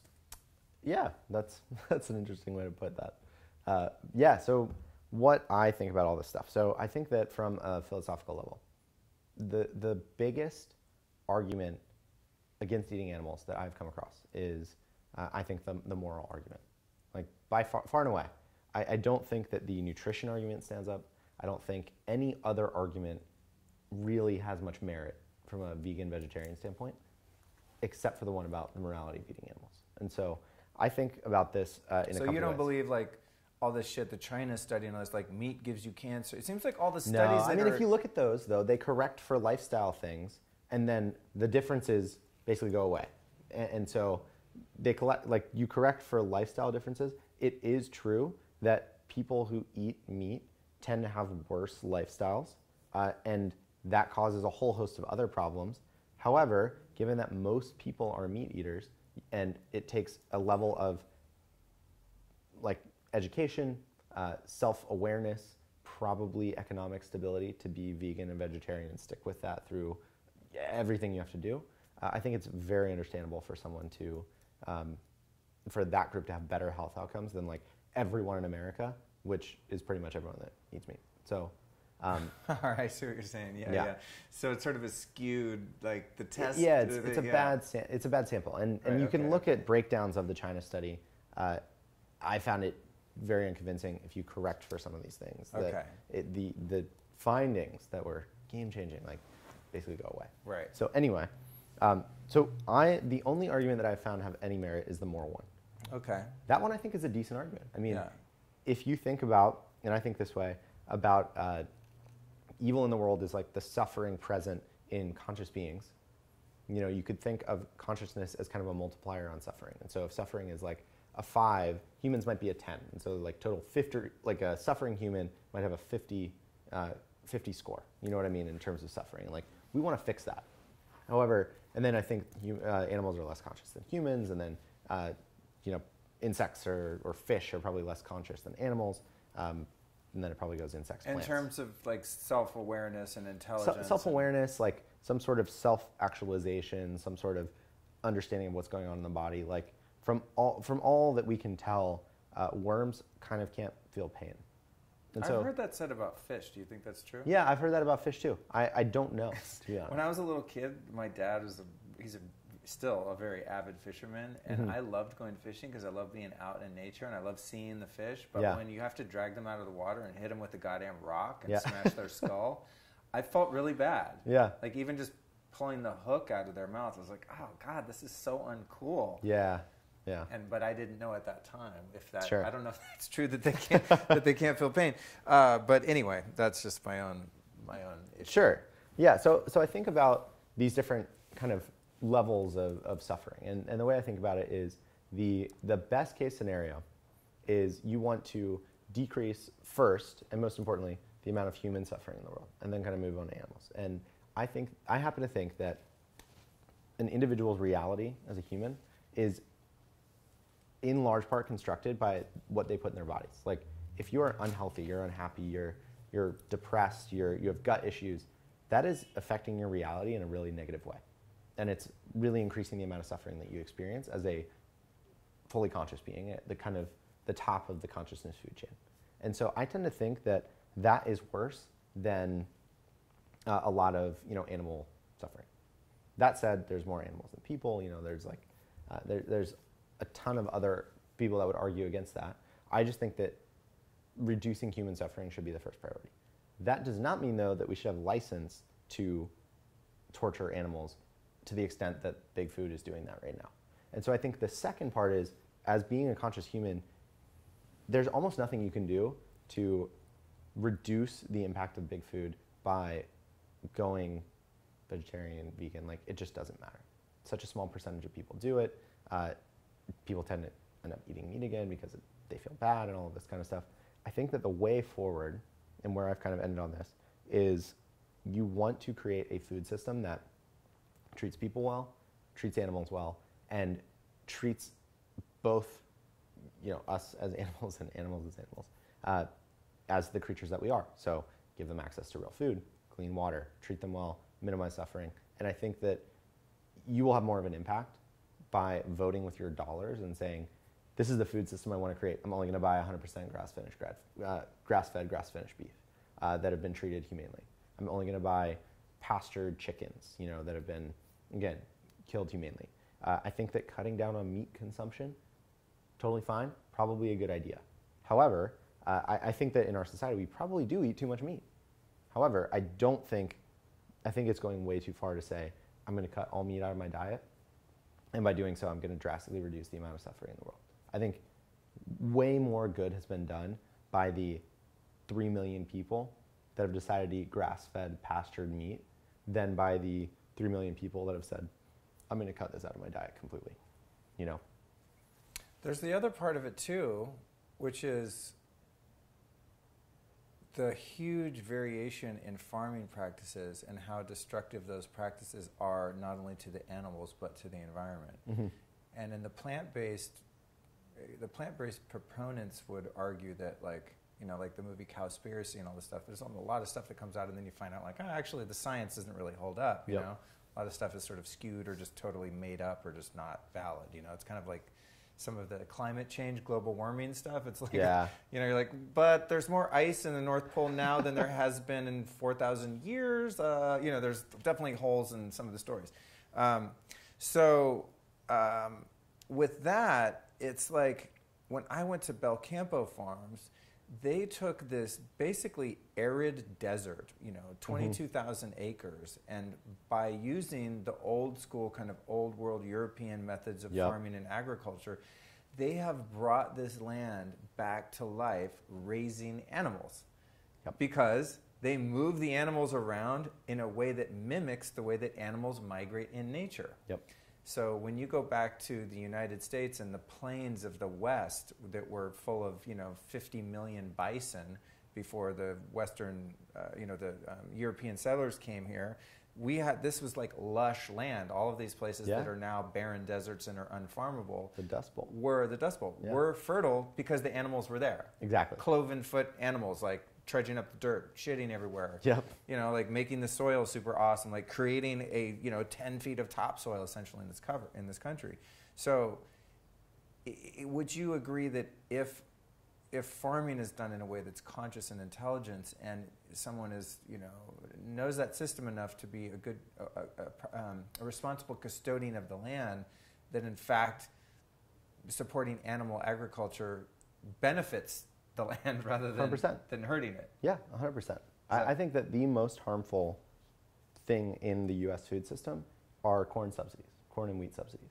Like, because that, in my mind, infiltrates everything in such a negative way. Corn subsidies mean larger companies, because only these larger companies can buy enough land where that subsidy is meaningful. It means that growing practices and GMOs are incented to go the wrong way. Like if you get a corn subsidy and it doesn't say yes or no GMOs, and you can double your crop or whatever by doing GMO, you're going to go that way. It makes the price of bread and other carbohydrate-rich foods artificially cheaper. A hamburger at McDonald's should not cost $1. The reason that it costs $1 is because, in large part, due to corn subsidies. And that works because the buns are cheaper, the beef is cheaper because they can feed cattle this artificially cheap corn, soybean, wheat mix. And it just kind of fucks up the economics of the entire supply chain and gives us this horrible reality where the foods that are worst for you are also the cheapest. And I think that problem and that mispricing is one of the biggest issues in food today, that if I could wave a magic wand, that would be the one thing that I would focus on. So if someone is an activist of sorts and they really care about the welfare of our planet, they would probably be better served to quit the commodity foods like corn, soy, and wheat. Like if we could eradicate those from the food system, it would probably help the planet and everyone. Or support a local farmer or a local community garden or whatever it is. But if you are saying that there is a strong moral case to give up meat and instead you eat commercially grown pasta, bunch of carbohydrates, eat massively, vegetables from massive farms, I think that you are no better and probably worse than the average meat eater in terms of your negative environmental impact. Right. Interesting. Yeah. Cool. I'm happy to hear your perspective on that. This stuff's so interesting to me. It's crazy, man. Yeah. I didn't know anything about this 2 years ago. Yeah. Well, that it's your business. So I want to, before we wrap up, I want to go a little bit more into the bone broth stuff because I didn't know we were even going to talk about all this. I was like, cool, we'll do an hour on bone broth, Yeah. There's always more. Once my curiosity starts to get fired up like it is today, there's always more. So I'm glad we've got to dive into some of this other stuff. But going back to the broth, because it's been such a meaningful. It's had such a meaningful impact on my health personally. It's just something I'm always on. Yep. For people that are kind of unfamiliar with it, what does the process look like of making it? What is bone broth and how's it made? Great question. So you take marrow-rich bones with a bunch of connective tissue. You put them in water. Throw in a bunch of spices, vegetables, kind of to taste, and then you cook that down for 24 to 48 hours generally. And then I like to add, we add a little bit of apple cider vinegar, not only for nutrients, but also to help break down the bones so more of the nutrients get into the broth. You basically cook it for an extended period of time. So that's real, huh? I remember that when I was making it. I'd hear that. I'm like, where did this come from? Is it just one of those weird, like a cooking meme, There's actually some validity to that.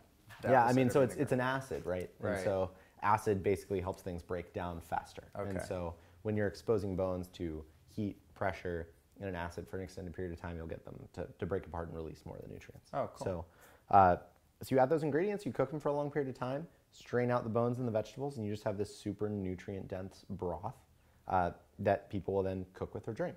And the way to tell if you have a real bone broth, at least with beef, this doesn't always happen with chicken, is put it in the fridge, and if it firms up at all, it's a real bone broth. And that firming up process is due to the high amounts of collagen, which is broken down into gelatin, and gelatin, when it experiences cold over an extended period of time, kind of hardens up a little bit.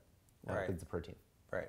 And so if your bone broth gels, as they call it, That means that there's high amounts of collagen and gelatin, which are two of the main nutrients and two of the main reasons that you'll drink bone broth and incorporate it into your diet. And also the things that give you good for ladies listening, or guys that are Skin. sort of main skin, Yep. hair, Yep. nails, right? Yep. And then like you're in case of your brother, injury recovery because your tendons, ligaments, Exactly. skin, like all of your connective tissue and all that Exactly. stuff. That's what it's made of. So essentially, the amino acids, the collagen, the protein that you're giving your body is what your body's made of. Mm-hmm. I think that's the other thing with me too that I finally was like, I can't be vegetarian because I am made of meat. Yeah. It's like I think I had the thought one day, I was like, wait, I don't eat meat, but I am meat. It was like this moment, like the Space Odyssey 2001 theme song started playing in my head, and I was like, wah, wah, wah. Oh my God, I am meat. No wonder I'm not well. Need my meat needs me. So we're boiling down essentially these animal bits because we're made of the same animal bits. So our body essentially is like hungry and thirsty for more of the raw materials by which it rebuilds itself, right? Because your body's constantly regenerating and rebuilding. It's just happened so slowly that you can't tell. You're like the Terminator and you're regrowing tendons that get ripped, or your hair falls out, then new hair comes. Where does it come from? It comes from the stuff that you're eating. Yep, 100%. What about, I got an email from someone the other day that was like, dude, bone broth is full of heavy metals. Like those animals are loaded with lead, and are you testing for it and stuff? I'm like, I never thought about that. Yeah, So, it's a great point. So we test all of our stuff for heavy metals, obviously, because we care about the stuff. Yeah. I drink my stuff, my mom drinks my stuff, my grandma drinks. Like, we all drink it. Yeah. I want to make sure it's the best. Yeah. And so that is definitely a concern when you are using factory farm animals. And where are they picking up the metals? In their diets, in their water, this is again the issue with bone broth is if you imagine a cow or a chicken that only has water that has heavy metals in it, those are not necessarily going to be present in the meat. So the meat will pass inspection. Right. Where it gets stored is all the fatty tissue, the marrow, the joints, the tendons, stuff like that. Okay. And so this stuff will just collect over a long period of time for animals that don't have access to high quality food and water. Right. And so that, again, not only is that why we test our stuff, but that's why it's so important to use organic sources, grass-fed, grass-finished, all of this kind of stuff. That's part one. Part two, there were, I believe, a couple studies focused on lead in bone broth. They used factory farm chickens, all of this kind of stuff. That said, even then, the lead levels were not crazy over FDA limits. Like, it was not a toxic dose. It was just more than I would want, certainly, but it was not. I think that storyline has been blown a little bit out of proportion, is all I'm saying. Like a little propaganda going on there. And then something that I'm always concerned about when I'm buying commercial foods that have been cooked is the actual cookware. I think a lot of people they don't understand that there's different metals. Like a pot is not just a pot. Yeah. A lot of people, like, I worked with clients, one in particular, oh my God, I did like a kitchen makeover for him. Really successful, wealthy guy, has a house in Malibu. I mean, should have the best shit ever. Yeah. But he was recently married. He's like bachelor. He still had like his cookware from college, and it's all aluminum and it's all non-stick. Like Teflon, but all chipped away, like old ass Teflon from like the 80s. I'm like, bro, dude, we need to upgrade. That's gross. Yeah, and I think a lot of people don't realize when you're using inferior, really cheap metals to cook and you're adding heat to those metals, that those heavy metals then leach into your food. So I suspect with certain soups and bone broths and things like more of the commercial stuff, it's probably also loaded with heavy metals just that have leached out of the cookware. Yep. Like, those little Keurig coffee makers and shit like that. Dude, the little heating elements, they're aluminum. Yeah. Like, I'm like, if you tested like your average coffee maker for heavy metals, it'd fucking floor you, and BPA and all that stuff. Yeah, for sure. A lot of people think about like the ingredients that go into cooking something, but the actual materials you're using to cook, They matter. They matter too. Certainly. So what, did you guys think about that, or is that part of your process at all in terms of? Yeah. So we only use stainless steel kettles. Right. Okay. Okay. Yeah. Oh, okay. And if you're getting your stuff tested for metals, if any of that was showing up in the broth, we'd know. It would be in the finished product. Oh, yeah. Because that's what's getting tested. Exactly. Interesting. Have you ever had situations in which like you're doing everything right and somehow your labs came up weird and you're like, where the hell's this shit Not yet. coming from? Okay, Not that's yet. good. Well, actually, that's not true. We had one thing where the lab test, so every batch that you do, you pull samples from it and you send it to a lab to check everything's good. Yeah. So we had one instance where it came back and they were like, wow, this is super messed up. Everything's oxidized and the nutrients are like way lower than they should be. Turns out in transit, one of the boxes had gotten punctured and then like spilled. So there's a small air hole in one of the boxes and that threw off the entire batch. But that's the only scare that we had. That's cool. That's cool. Yeah. And then we were talking a little bit before about, you know, the perils of making broth yourself. And I don't want to discourage people from doing that. Definitely do it. A lot of people like to cook and like, hey, cool, that's great. fun. Just, I'm the consummate bachelor. Like I literally live out of my Vitamix. I hate cooking. It's the most boring. I don't even like eating. Like to me, eating and cooking, it's all like taking a shower and going to the bathroom. It's all in the same category. Like it's just a pain. It's a hassle. Sure. It's just an interruption to my life. Unless it's a beautiful meal, you know, that's been prepared by someone with love and care, like eating with friends. Like I like that. But just home alone, I'm like, oh God, I got to eat. I'm trying to like build my online course or whatever. You know, I'm doing something awesome right now. I'm trying to record a podcast. God damn it, I got to eat. So it's not for me, but there's people can make their own bone broth. Then there's other companies, like smaller companies, where they make, or even some of the grass-fed beef, where you can order frozen beef, as I said earlier. You can order it, and some of it's really good, and it comes in these quart containers, but it comes in dry ice and it's frozen. And so I like that. There's some good broth out there, but the issue that I've found, and this is just a shout out to you guys, really, out of the convenience and the compliance we were talking about, is that you have to really stay on top of your rotation. So it's really expensive to order it online, frozen, because it's so heavy. Yep. And it has to ship. And you think about like a frozen bone broth, it's like heavy as shit. So you're shipping, and then you get it all, you put it in a freezer. And then you have to remember to take one out and thaw it out in the refrigerator. But then it only lasts for a few days. And I've wasted so much money because I forget about my bone broth. I have one thawing right now from Model Meals, my meal delivery service. And then I have to make sure that I eat it, but I don't I live alone, so a quart is a lot. Yeah. So like I sort of have to, like, if I do that method, I have to almost really stay on top of my whole bone broth schedule, which is kind of a pain in the ass. I know, it's a lot of overhead. Yeah, it's just this is why we decided we couldn't do frozen.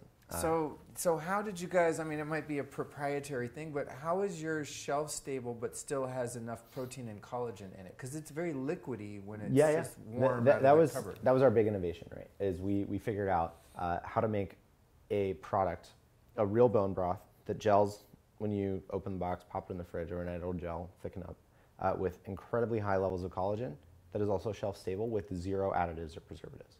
The way that we do that is basically we use about $6 million worth of packaging technology.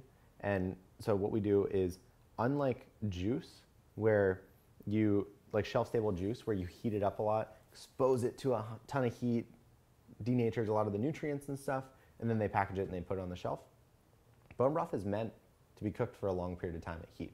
And what that does is that kills a lot of the pathogens and the potential reasons that the USDA does not allow you to serve products and say they're shelf stable if they haven't been exposed to a certain level of heat over an extended period of time.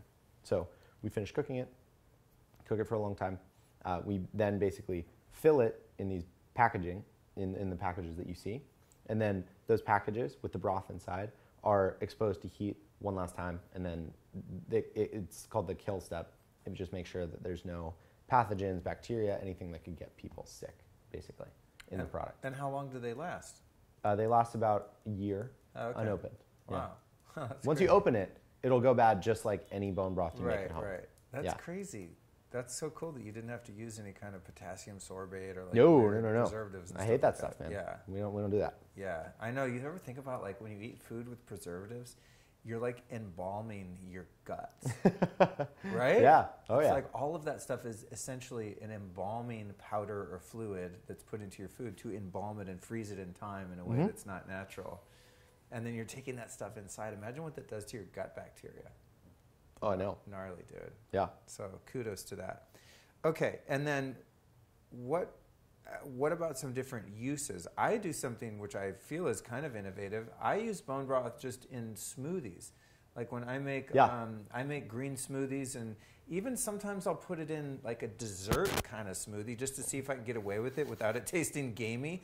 And it's actually undetectable. Yeah. So what can people use bone broth for? Yeah. Because some people don't like necessarily like the taste, or they just, they're not in the habit of sitting there sipping a cup of like kind of a greasy, you know, thick, very gamey animal type broth. Like, so I when I turn people onto it, I'm like, hey, you can make these 5 things out of it, get it into your body, you don't even really notice, even though it's kind of inert. It doesn't really have much of a flavor anyway by itself, but there's ways that I found to sneak it into foods. What are some recommendations you have? Smoothies is a good one.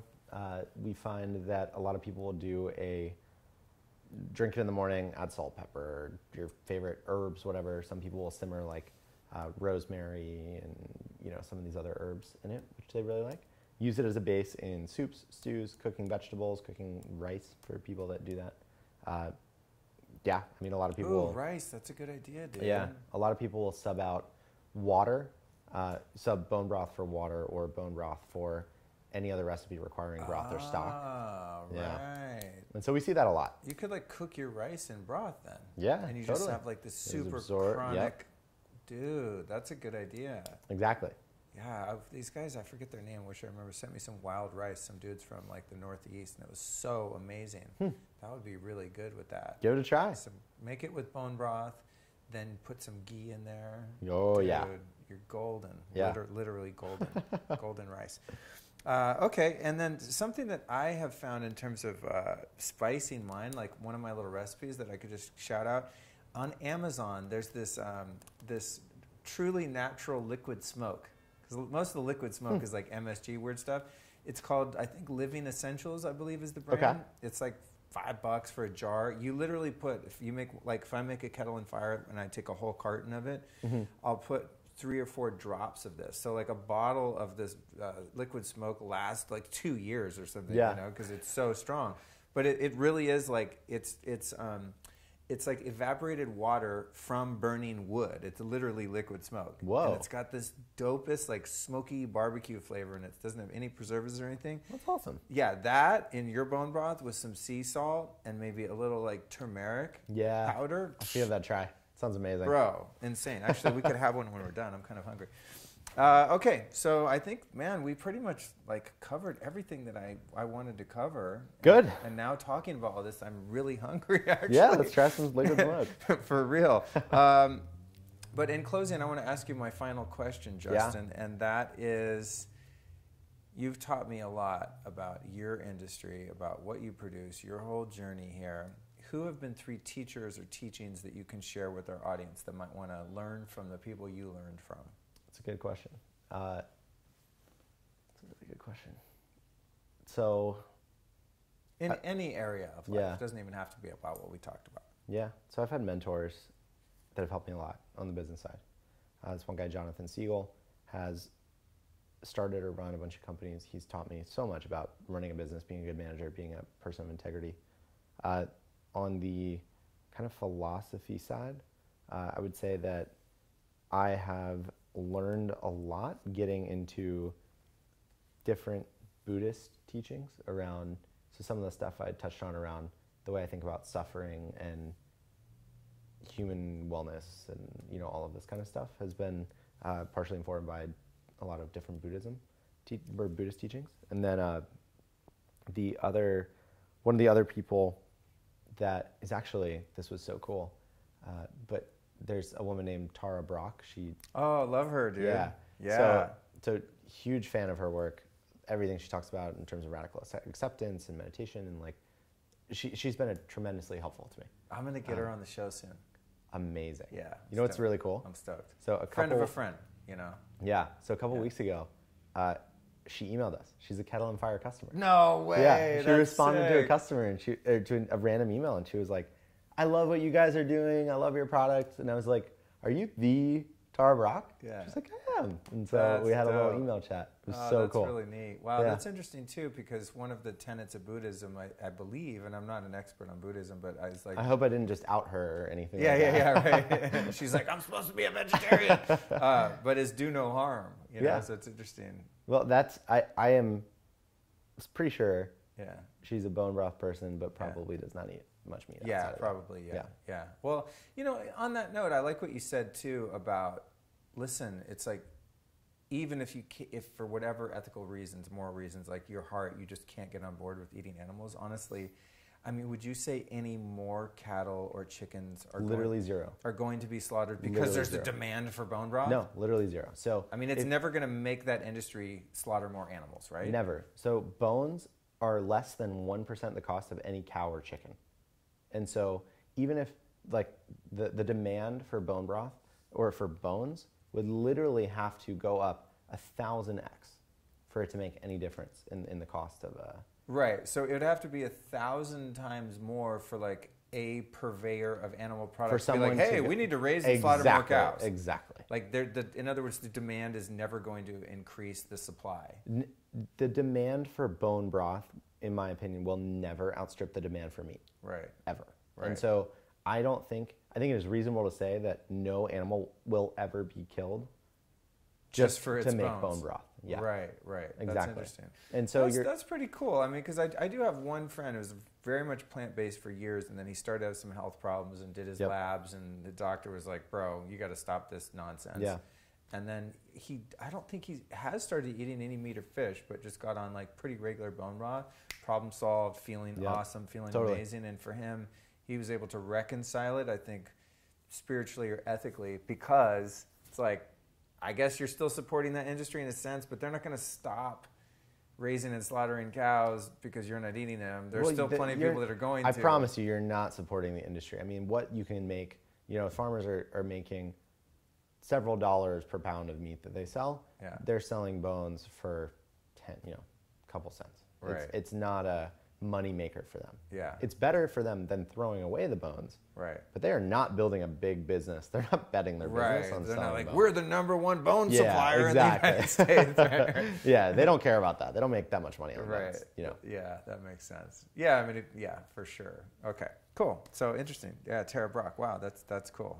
Yeah, I'm a big fan too. And those of you listening, we'll put this in the show notes. But she has an amazing podcast. Oh, so good. Mostly her lectures and meditations and stuff. Yeah, she's great. Definitely someone I'm looking forward to. The inviting Mara to tea thing was one of the most impactful stories that she talks about a lot. Oh, I haven't heard that one. Oh, so good. I'll look out for it. All right, cool, dude. And then lastly, where can we find you, your company, your work, what URLs, social media and stuff you want to point people to? So we're kettleandfire.com. Wow. Kettle, KETTLEAND fire.com. We're also Kettle and Fire on Instagram, and we have a Facebook group, Kettle and Fire. Awesome, dude. All right, we'll link to it. Well, listen, man, thanks for coming by. Nice surprise. I'm glad we're going to have to do this on Skype. We got to put this on blast on YouTube. Yep. Which, by the way, listeners, a lot of these are on YouTube if I do them, well, not just in person, any ones that have video. And then we got to do Instagram Live and Facebook Live, which is really fun, too. Thanks for having me, man. Yeah, so thanks for coming by. We are going to end this podcast right now, folks, and we're going to go I'm not even kidding, we're going to go have some bone broth right now, dude. Let's do it. Thanks for being here. Thanks, man.